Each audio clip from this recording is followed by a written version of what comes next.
मैंने ultimately session जज साहब से एप्लीकेशन करके अपना सेंटर जेल में मंजूर करवाया। फिर जेल में सेंटर मंजूर होने की वजह से मेरे पेपर लेने के लिए जेल में ही सुप्रिटेंडेंट अमला उनका आता था। अस्सलाम वालेकुम नाजरीन, मैं हूं आपका host Haris Khokhar voice of Punjab से।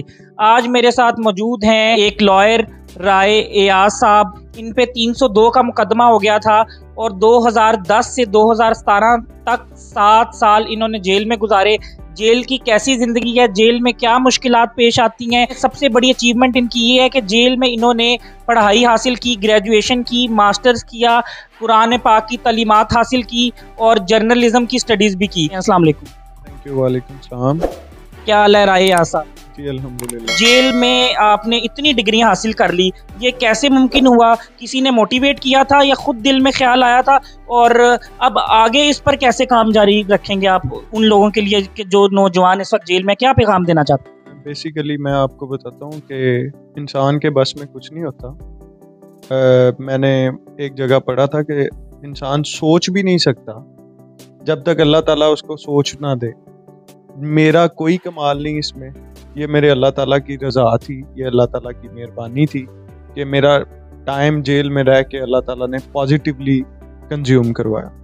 और जहाँ तक आपका सवाल है कि जो प्रिजनर्स हैं उनके लिए हम लोग क्या करेंगे, भाईजान, मैंने अंदर रह के जेल के अंदर मैंने एक human rights commission of Pakistan का सेल है सुप्रीम कोर्ट का, उधर एप्लीकेशन मूव की। उसके बाद प्राइम मिनिस्टर को एप्लीकेशन मूव की कि there is no any system regarding the study of the prisoners. और वहाँ से एक लिटरेसी सिस्टम पंजाब गवर्नमेंट को डायरेक्शन आई और इंट्रोड्यूस हुआ जेल्स में। लिटरेसी सिस्टम में फिर बाकायदा टीचर्स की अपॉइंटमेंट्स हुई। इससे पहले हम अपने तौर पे जो प्रिजनर्स थे उनको हम पढ़ाते थे और अल्लाह ताला की मेहरबानी के साथ वो सिस्टम इंट्रोड्यूस हुआ। उसके बाद इसमें रिफॉर्म्स आ रही हैं मज़ीद। आप जेल में थे तो तब भी कोई टीचर्स थे कि नहीं? नहीं, तब कोई जो हमारी स्टडी है उससे रिलेटेड कोई टीचर नहीं था, सिर्फ रिलीजियस टीचर आते थे। ठीक है, वो भी 2 टीचर होते थे, एक ऑर्गेनाइजेशन की तरफ से और एक स्टेट ने अपॉइंट किए होते थे। हुकूमत इतनी जल्दी अमल कर ले, एप्लीकेशन को अप्रूव कर ले और उस पर काम शुरू कर दे। और इस वक्त आप जैसे कि बता रहे हैं कि जेल में टीचर्स अब पढ़ा रहे हैं बच्चों को जो पढ़ना चाहते हैं, जो डिग्रीज हासिल करना चाहते हैं। बेसिकली जेल में फिर एक ऐसा सिस्टम इंट्रोड्यूस हुआ कि जो वेल एजुकेटेड कैदी होंगे उनको अपॉइंट कर दिया जाएगा टीचर। बाहर से अब भी टीचर या प्रोफेसर कोई नहीं आता जेल में पढ़ाने के लिए। जो पढ़ा लिखा कैदी होता है वो अपनी सीवी या अपनी डिटेल्स जेल एडमिनिस्ट्रेशन को देता है, उसको अपॉइंट कर दिया जाता है कि आपने इन बच्चों को पढ़ाना है। बच्चों को क्या देखें, क्राइम की basically main reason he ignorance of law है या आपका लैकनेस ऑफ नॉलेज अबाउट लॉ। ठीक है, या उसके बाद आप समझ लें कि अगले बंदे ने किसी भी तरीके से क्राइम कमिट कर दिया, इंटेंशनली और इन इंटेंशनली। तो ये सिचुएशन। पेपर्स कैसे देते थे, क्या तरीक़ेकार था और तैयारी कैसे करते थे, और क्या दूसरे कैदी भी आपसे मोटिवेट होते थे? और क्या आपने अब उधर कुछ दोस्त भी बन गए होंगे, 7 साल के वक्त में दोस्त बन गए होंगे, क्या उनको भी पढ़ाया, क्या उनको भी मोटिवेट किया आपके साथ? और कितने लोगों ने ग्रेजुएशन की और कितने लोगों ने मास्टर किया? जी अल्हम्दुलिल्लाह, मैं ग्रेजुएशन यूनिवर्सिटी ऑफ गुजरात की तरफ से करने वाला अकेला बंदा था। मास्टर्स मैंने अकेले ने यूनिवर्सिटी ऑफ गुजरात की तरफ से किया। स्टूडेंट्स पे FIRs होती हैं, वो जेल आते हैं, लेकिन उनका टेन्योर लिमिटेड होता है, यानी अगर कोई स्टूडेंट जेल में आया तो लिमिटेड टाइम के लिए आया। मेरा टाइम पीरियड चूँकि ज़्यादा था तो जेल एडमिनिस्ट्रेशन ने मेरे साथ कोऑपरेट नहीं किया। मैंने अल्टीमेटली सेशन जज साहब से एप्लीकेशन करके अपना सेंटर जेल में मंजूर करवाया। फिर जेल में सेंटर मंजूर होने की वजह से मेरे पेपर लेने के लिए जेल में ही सुप्रिटेंडेंट अमला उनका आता था। जुडिशरी का काम जो है ना, वो फंडामेंटल राइट्स को प्रोटेक्ट करना। ठीक है, तो मैं समझता हूँ कि अगर कोई जज इसको प्रोटेक्ट करता है तो he is doing his duty. ठीक है, तो अल्हम्दुलिल्लाह हमारी जुडिशरी कहीं कहीं पे बड़े अच्छे काम भी करती है, उनको डिनाई नहीं करना चाहिए। लेकिन बात अगर क्रिमिनल जस्टिस सिस्टम की करें तो उसमें हम लोग बड़ी पीछे हैं।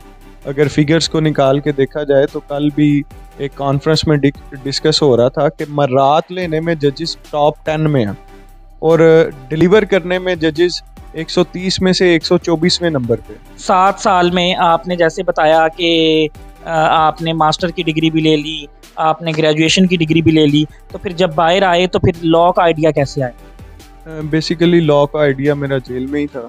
ग्रेजुएशन के बाद ही मैं लॉ करना चाहता था, लेकिन चूंकि एक प्रोफेशनल डिग्री थी इस वजह से जेल में रह के नहीं थी हो सकती। इसके अपने बाई लॉज और अपने कोड ऑफ कंडक्ट्स हैं।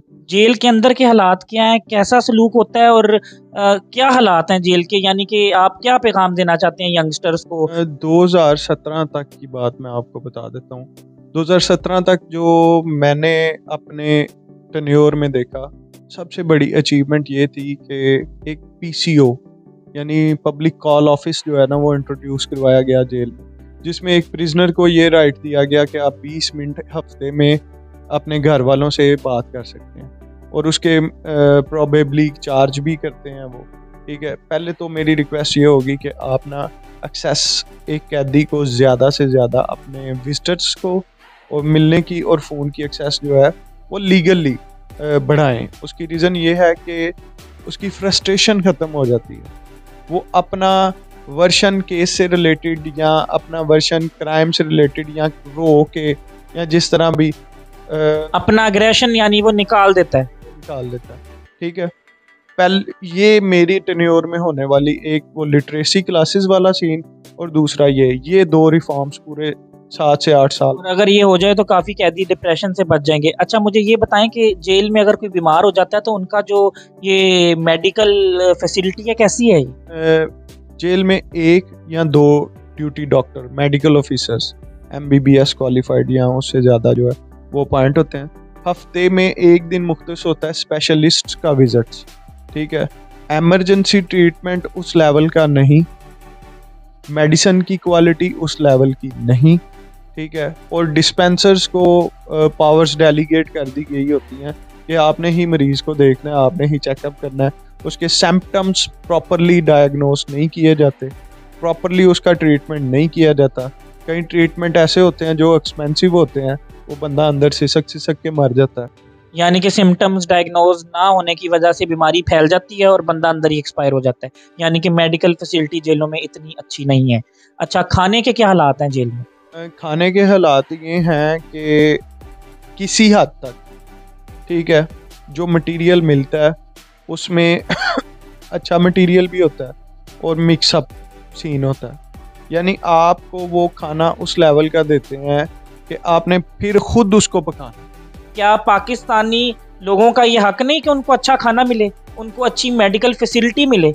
अगर किसी ने क्राइम कर दिया है तो वो तो सजा भुगत रहा है, लेकिन स्टेट की जिम्मेदारी है कि उसको अच्छा खाना दे और उसको अच्छी मेडिकल फैसिलिटी दे। इसमें फिर ये सारी चीज़ डिपेंडेंट है उस वक्त के इंचार्ज पे, सुप्रिटेंडेंट जेल पे।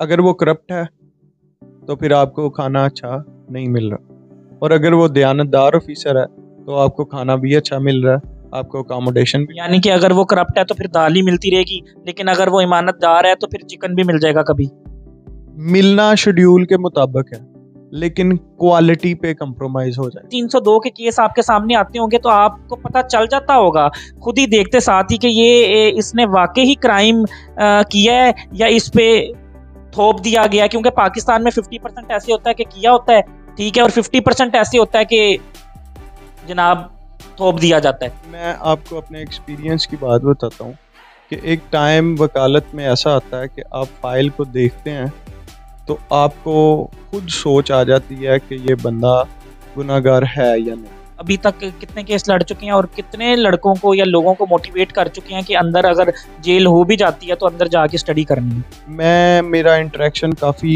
प्रिजनर्स के साथ अब भी है। मैं उनको विज़िट करने जेलों में भी जाता हूँ, ठीक है, और मैं उनको सिर्फ यही ब्रीफ करता हूँ कि ये जो मुश्किल वक्त होता है ये इंसान को सिखाने के लिए आता है, ठीक है, ये इंसान के सब्र का पैमाना चेक करने के लिए आता है। तो आप कंसंट्रेट करें पॉजिटिवली और अल्लाह से रुजू करें, और अल्लाह ताला की ज़ात लाज़िमुल मज़लूम जो है ना वो बंदे पे रहम करती है।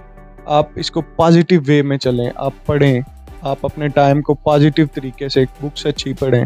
बड़ी इन्फॉर्मेशन मिली जेल के बारे में, जो कि लोगों को भी फ़ायदा होगा। और मैं चाहता हूँ कि जो जो इंटरव्यू देख रहा है, जो जो NGOs देख रही हैं, जो जो मुखैर हजरात देख रहे हैं, उनको आपके साथ चलना चाहिए, एक तहरीक चलानी चाहिए, आप उसको लीड करें और जेल में जो है तालीम को आम करें।